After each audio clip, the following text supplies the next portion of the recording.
Yan. So, kung napapansin nyo guys, yung mostly lahat ng mga items nandun lang siya sa same place. So, kailangan lang kasi natin mag-ipon ng ano, marami. Ayan, sundan na natin yung ano, scout price.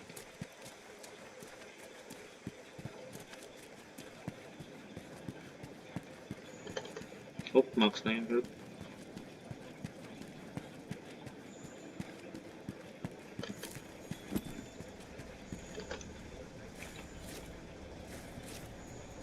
Oh, nag-iba direction ng scout price. Yan, pabalik-balik ah. Nasaan na kaya yun?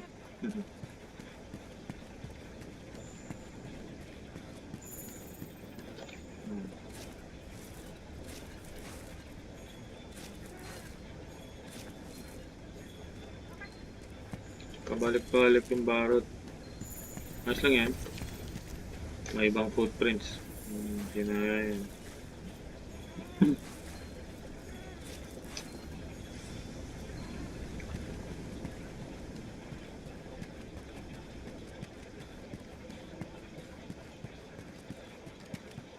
So, sa may left hand side guys, nakikita nyo may mark na barot sa mapa. So, yan lang sinusundan ng scout place. So, punta na natin. Pwede na natin yung ano.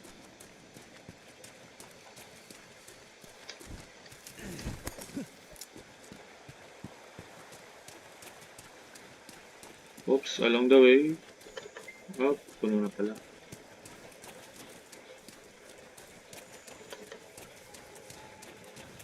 Ayan guys. So,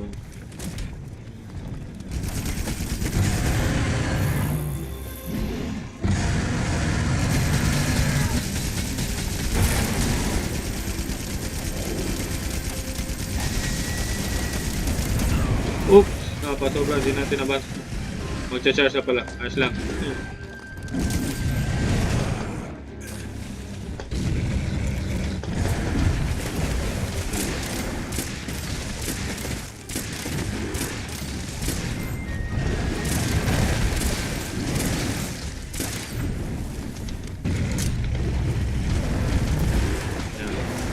Tingnan nyo guys, dinidistract siya ng dalawang partner natin. So mas mahigit lang may dalawa tayong partner.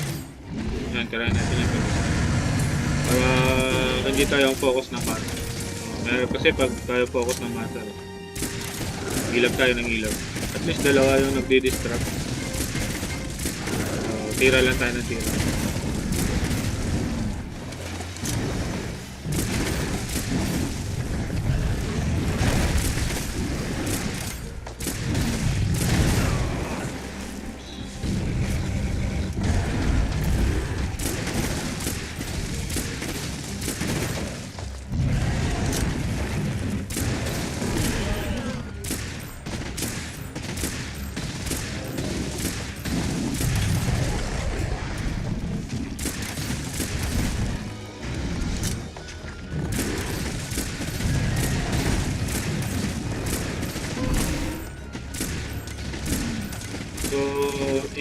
Careful lang tayo guys, no?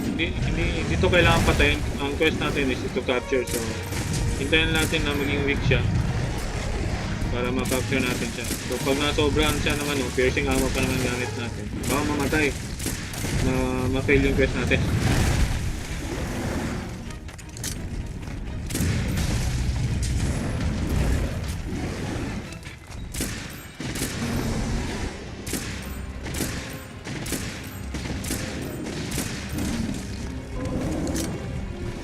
Guys, pag napilay-pilay na, yan.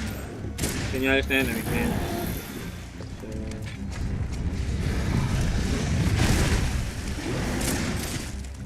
ano lang, ready lang natin yung ano, shock trap. Yan. Okay, pwede lang. Baka dito pwede. Yan, tapos yung trunk bomb.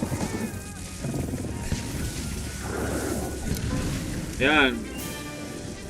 Objective completed.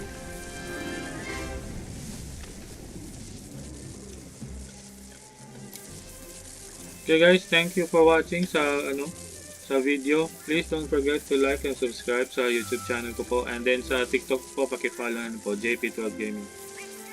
So, quest complete po. Thank you very much. For other videos po, wait lang po kayo. Magpo-post po ulit sa mga next quest. Thank you.